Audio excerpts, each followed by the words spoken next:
Hello and welcome back to examination catalyst. तो पिछली class में मैंने आपको टाइप्स ऑफ फाइबर्स बताए थे, तो इस वाली क्लास में इसकी प्रॉपर्टीज डिस्कस करेंगे। इसमें हम इम्पोर्टेंट प्रॉपर्टीज ही डिस्कस करेंगे। आप मेक श्योर कीजिएगा कि साइमल्टेनियसली जो मैं आपको एमसीक्यूज बता रही हूँ, जो इम्पोर्टेंट पॉइंट्स हैं, आप उसको कहीं नोट करते रहें। It would be easy. And if अगर मेरा स्पीड बहुत ज़्यादा हो रहा है बोलने का, तो please kindly adjust from your settings. Playback speed करके ऑप्शन आता है नीचे ही वीडियो में, तो उसमें आप -0.25x या -0.5x कर सकते हैं। तो आज का क्लास शुरू करते हैं। सबसे पहले हम करते हैं कॉटन की प्रॉपर्टीज को स्टडी। तो एक चीज और है, जिसमें जितनी यहाँ पे प्रॉपर्टी स्टडी कर जाएंगे, आपको समझने में सुनने में ऑलमोस्ट सिमिलर लगेंगी, पर जब इनसे क्वेश्चंस आते हैं तो वही वो चीज डिफरेंशिएटेड वाले पॉइंट्स को ही क्वेश्चंस में बना के बताते हैं। तो आप जो कॉमन है वो तो आप याद रखिएगा, जो डिफरेंट है उसको और ज्यादा से ध्यान रखिएगा।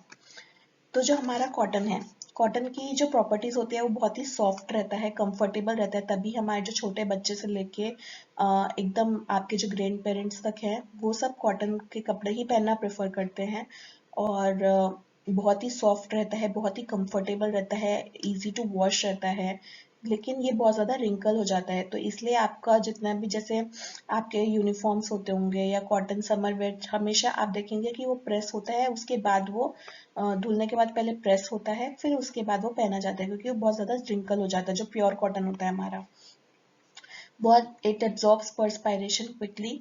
आपका जो स्वेट है, जो वाटर जो स्वेट है, तो वो एब्जॉर्ब कर देता है। अभी आप समर में पहन सकते हो कि आपका जितना भी पसीना है वो एब्जॉर्ब कर लेता है। इसको एक और चीज़ से भी देख सकते हैं कि जब आप वॉश करते हैं क्लोथ, तो जो कॉटन का कपड़ा होता है वो बहुत जल्दी वाटर एब्जॉर्ब कर लेता है, और इसीलिए उसको ड्राई होने में भी, सन ड्राई होने में भी ज़्यादा टाइम लगता है कंपैरेटिवली। तो it has good colour retention, तभी बहुत ज़्यादा डिफरेंट कलर वेरिएंट्स मिलेंगे आपको, बहुत इजीली डाई हो जाता है। प्लस अगर आप नोटिस करेंगे, तो जब आप किसी डार्क कलर और लाइट कलर वाले कॉटन कपड़े को साथ में धोते हैं, तो आप नोटिस करेंगे कभी कभी आपका जो दूसरा कपड़ा है वो एब्जॉर्ब कर लेता है दूसरे कलर को, जो हाई रिटेंशन पावर वाला जो आपका दूसरा कपड़ा कलर होता है। और कॉटन बहुत ही इजीली प्रिंटेबल फैब्रिक रहता है, उसमें बहुत इजीली आप block printing, stencil printing, screen printing कर सकते हैं। तो जो लोग टेक्सटाइल पे ड्राइंग करते हैं, पेंटिंग करते हैं, तो वो यूजुअली कॉटन का कपड़ा लेते हैं। And cotton is also strong and durable. So cotton की ये सारी इंपॉर्टेंट प्रॉपर्टीज हैं। नेक्स्ट इज योर वूल। वूल जो होता है वो आपका हार्ड वेयरिंग रहता है, एब्जॉर्ब्स मॉइस्चर करता है। तभी जब आप उसको हमेशा बोलते हैं कि जब भी आप वुलन निकालते हैं, तो आप इन विंटर्स, तो सबसे पहले आपको उसको एक बार धूप निकाल दिखाना चाहिए। क्यों? जिससे आपका जितने टाइम तक बैग में रहा हो, तो उसकी जो उमस होती है, जो उसका अंदर जो ट्रैप्ड माइट्स रहते हैं, या जितना भी मॉइस्चर थोड़ा बहुत एब्जॉर्ब रहता है, जिनकी वजह से वो माइट्स रहते हैं, तो वो सब आपका खत्म हो जाता है सन ड्राई दिखा के। And next is your, it does not burn over a flame but smoulders instead. आपने बहुत सारी मूवीज में देखा होगा, बहुत जगह पे आपने नोटिस भी किया होगा कि जब आग लगती है कहीं पे, तो आप यूजुअली उसको ब्लैंकेट में रैप करके फिर उसको निकाला जाता है। क्यों? क्योंकि वूल जो होता है वो आपका इजीली फायर कैच नहीं करता है, उसको मतलब इतनी जल्दी उसमें आग नहीं लगती है। तो इसलिए हम उसको ब्लैंकेट में रैप करके लेके आते हैं। या फिर जब भी आपको कुछ गैस में काम करना होता है, तो आप साइड में एक वूलन का वो छोटा सा कपड़ा, जिससे आपको गर्म मतलब उससे उठा के आप हैंडल कर सकते हैं। तो इसका जो वूल का जो इम्पोर्टेंट प्रॉपर्टी वो यही है कि it does not burn over a flame. ठीक है, it is light weight and versatile. तो वर्सेटाइल है तभी वूल के बहुत ज्यादा आपको ऑप्शंस मिल जाते हैं। बहुत ही लाइट वेट रहता है। And wool does not wrinkle easily. आपने कभी देखा होगा कि स्वेटर्स वगैरह ज्यादा प्रेस हो रहे हैं? बिल्कुल भी नहीं। जो आपका प्योर वूल रहता है, जो दादी नानी आपका सील के देते हैं, घर पे जो बुनाई करके देते हैं, वो सब आपका कहाँ रिंकल होता है? तो that is wool does not wrinkle easily, and it is resistant to dirt and wear and tear. तो कॉटन और वूल का आप यहीं पे देखिए प्रॉपर्टीज कहाँ कहाँ डिफर कर रही है। आपका कॉटन और वूल जो होता है, दोनों आपका मॉइस्चर एब्जॉर्ब करने में होता है, लेकिन कॉटन आपका इजी वेयरिंग होता है, वूल आपका हार्ड वेयरिंग रहता है। कॉटन जो आपका वो इजीली कैच करता है फायर, जबकि वूल नहीं करता है। It is light weight and versatile, वो दोनों कॉटन और वूल रहते हैं। वूल डज नॉट रिंकल इजीली, जबकि कॉटन बहुत ज्यादा रिंकल होता है। और ये भी देखिए, कॉटन का कपड़ा आपका बहुत इजीली फट जाता है, ठीक है, लेकिन आपका वूल फटता नहीं है। तो that is your different properties. तो अगर आपसे पूछा जाएगा कभी भी, तो आप इन दोनों चीजों में डिफ्रेंशिएट कर सकते हैं। Next is your silk. Silk को मैंने आपको पहले ही बताया था, क्वीन ऑफ फाइबर्स बोलते हैं, ओनली नेचुरल फिलामेंट है। तो अब उसकी प्रॉपर्टीज देखते हैं। ये भी बहुत वर्सेटाइल एंड वेरी कंफर्टेबल रहता है, तो इसलिए आपने देखा होगा कि जैसे सिल्क की कितनी टाइप की साड़ी आती है, कितना टाइप के डिजाइन बन जाते हैं, तो वो उसका वर्सेटैलिटी शो करता है। वर्सेटैलिटी मतलब कि बहुत वर्सेटाइल है, बहुत डिफरेंट जगह पे यूज हो सकता है, बहुत तरीके से यूज हो सकता है, तो दैट इज योर वर्सेटाइल। ये भी बहुत इजीली एब्जॉर्ब करता है moisture.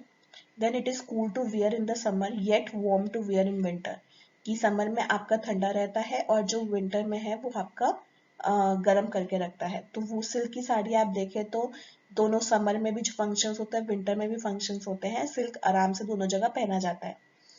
It can be easily died, तभी उसमें बहुत ज्यादा वेरिएंट्स नजर आते हैं हमें, बहुत ज्यादा डिजाइन, बहुत ज्यादा कलर्स डिफरेंट डिफरेंट नजर आते हैं। तो क्यों? क्योंकि वो बहुत इजिली डाई हो जाता है। It retain its shape and is relatively smooth. Smooth क्यों है? क्योंकि ये फिलामेंट है। जो आपके कॉटन रहते हैं वो मैंने आपको पहले ही बताया था, बहुत ज्यादा फाइबर्स, फिर उनको हम ट्विस्टिंग करते करते यान बनाते हैं, और फिर यान को ट्विस्ट करते करते हमारा प्रॉपर धागा आता है, ठीक है। सिल्क जो होता है वो हमारा पहले ही प्रोक्योर ही नेचुरल फिलामेंट में, नेचुरल धागा टाइप में ही प्रोक्योर होता है, तो इसलिए वो रिलेटिवली स्मूथ रहता है, जबकि कॉटन में ज्यादा ट्विस्ट ट्विस्ट ट्विस्ट करके वो रफ हो जाता है, ठीक है। फिर सिल्क जो होता है हमारा poor resistance to sunlight exposure. आपने ये भी देखा होगा जब आप अगर सिल्क पहनते होंगे, या फिर अगर आपकी मम्मी नानी वगैरह सिल्क पहनते होंगे, तो वो लोग बहुत ज्यादा उसको धूप नहीं दिखाते हैं, उसको ड्राई क्लीनिंग के लिए देते हैं। क्यों देते हैं? क्योंकि वो सनलाइट उसको लगता है, एक्सपोजर होता है, तो वो खराब हो जाता है कपड़ा। And it is the strongest natural fibre and is lustrous. तो अगर आपसे कभी पूछा जाता है विच natural fibre is the strongest fibre, तो आप उसमें सिल्क बता सकते हैं। या फिर ऑप्शन दे देंगे कि silk is dash, what is strongest natural fibre, strongest artificial fibre, या कुछ भी वीक, ऐसे करके कुछ भी प्रॉपर्टीज में डिस्कस करें, तो आपको पता होना चाहिए कि silk is the strongest natural fibre. क्यों? क्योंकि वो ऑलरेडी आपका ये फिलामेंट फॉर्म में ही प्रोक्योर हो रहा है, और क्योंकि ये बहुत स्मूथ होता है तो बहुत शाइनिंगनेस भी देता है।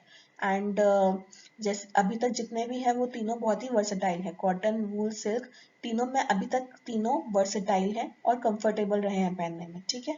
तो ये आपका सिमिलैरिटी और डिफरेंशिएशन मैं आपको साइमल्टेनियसली बताते जा रही हूँ, तो आप इस चीज को ध्यान रखिएगा। फिर नेक्स्ट हम जाते हैं नायलॉन की तरफ। मैं यहाँ पे सारे टाइप के फाइबर की प्रॉपर्टीज नहीं डिस्कस करूंगी, क्योंकि मैं सिर्फ एग्जामिनेशन पॉइंट ऑफ व्यू से है, तो मैं आपको सिर्फ इम्पोर्टेंट मैं आपको एक बेसिक आइडिया दे रही हूँ जो आते हैं, पूछे जाते हैं क्वेश्चंस, ठीक है। फिर नेक्स्ट हम जाते हैं नायलॉन फाइबर, यानी कि हमारा फर्स्ट सिंथेटिक फाइबर, जैसे कि मैंने आपको पिछली क्लास में बताया था। तो इनकी क्या प्रॉपर्टीज है? स्ट्रॉन्ग है, इलास्टिक है, क्यों ना हो, क्योंकि मैनमेड तो है ही। तो मैनमेड है तो उसमें तो सारे प्रॉपर्टीज देने की कोशिश करेंगे ना, हर चीज अच्छा बनाने की कोशिश करते हैं अपने हिसाब से। तो स्ट्रॉन्ग है, इलास्टिक है, इजी टू लॉन्डर, यानी कि इजी टू वॉश है, लॉन्ड्री, बहुत जल्दी सूखता है, जबकि हमारा कॉटन जो है वो टाइम लेता है सूखने में। क्यों? क्योंकि वो मॉइस्चर एब्जॉर्ब करता है। इट रिटेन इट्स शेप, ठीक है, जैसे कि हमारा सिल्क, जबकि कॉटन और वूल जो होता है वो अपना शेप छोड़ देता है। कॉटन आप देखेंगे धोने के बाद वो थोड़ा श्रिंक होता है, वूल अगर आप जैसे सुखाते हैं तो वो थोड़ा अपना शेप छोड़ देता है, जैसे सुखाएंगे तो उस हिसाब थोड़ा फैल जाता है, थोड़ा वैसे रहता है, तो वो स्लीव्स आपका कभी लूज हो जाता है, कभी कैसा हो जाता है, तो वो आपका शेप छोड़ता है। लेकिन नायलॉन और सिल्क दोनों अपना शेप रिटेन करते हैं।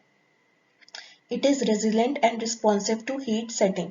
आर्टिफिशियल है, मैनमेड है, तो हीट से तुरंत रिस्पॉन्स करेगा ही करेगा, ठीक है।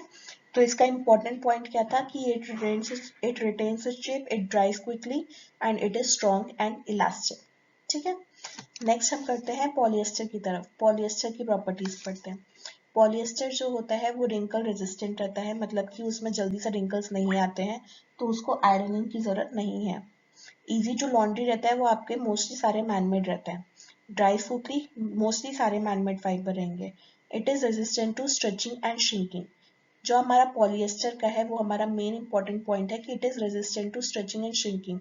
इसलिए आपके जो हाउस फर्निशिंग्स वगैरह जो बॉटल्स रहते हैं वो सब पॉलिएस्टर से बनते हैं। तो वो क्यों बनते हैं? क्योंकि वो स्ट्रेच और श्रिंक नहीं हो पाता है, तो आप उसमें जो उसका शेप है वो उसी शेप को होल्ड करके रखता है। तो उसमें आप कुछ भी चीज, अगर आपका वो फ्लावर पॉट है तो वो उसी शेप में रहेगा, अगर आपको वाटर बॉटल है तो उसी शेप में रहेगा। तो it is resistant to stretching and shrinking. फिर हम नेक्स्ट चलते हैं रेयॉन। रेयॉन के बारे में मैंने आपको बताया था कि ये फर्स्ट रीजनरेटेड फाइबर है, और ये हमारे को, इसको हम आर्टिफिशियल सिल्क भी बोलते हैं। इस ये पॉइंट्स मैं आपको बार बार रिपीट कर रही हूँ जिससे कि आपके माइंड में ये बैठ जाए और आप जब एग्जाम आए तो आप इसको इजीली टिक मार्क कर सकें। तो रेयॉन जो होता है वो हमारा बहुत ही वर्सेटाइल फाइबर है, क्योंकि वो रीजनरेटेड फाइबर है। ठीक है, रीजनरेटेड यानी कि जो आपके नेचुरल फाइबर्स है उनको केमिकल्स का एक्सपोजर देके उसको दोबारा उनकी अपने फंक्शन के अकॉर्डिंग, अपने रिक्वायरमेंट के अकॉर्डिंग रीजनरेट किया गया है। So it's a very versatile fibre and has the same comfort properties as natural fibres.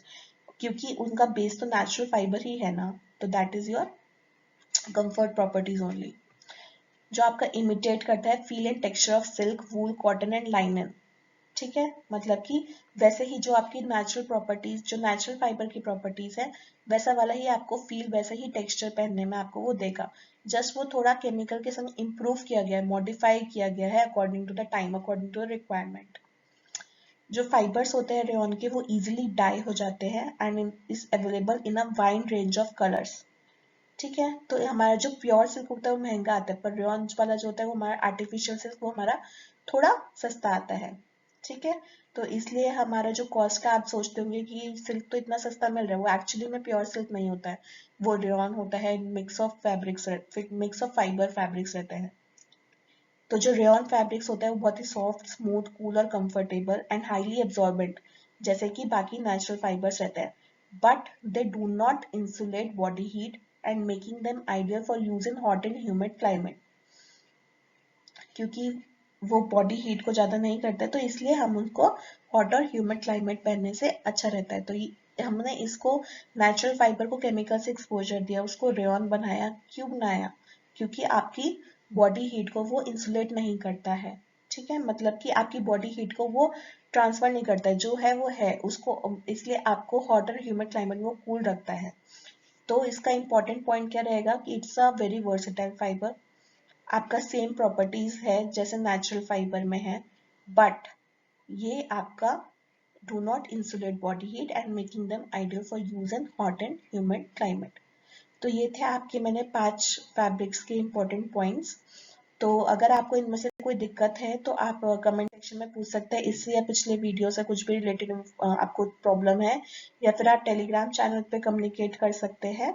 और टेलीग्राम पे जस्ट आप टाइप कीजिए home science examination catalyst, Telegram का चैनल आ जाएगा एंड वहाँ पे भी आप पूछ सकते हैं, या फिर आप डायरेक्ट मेल भी लिख सकते हैं। Thank you so much.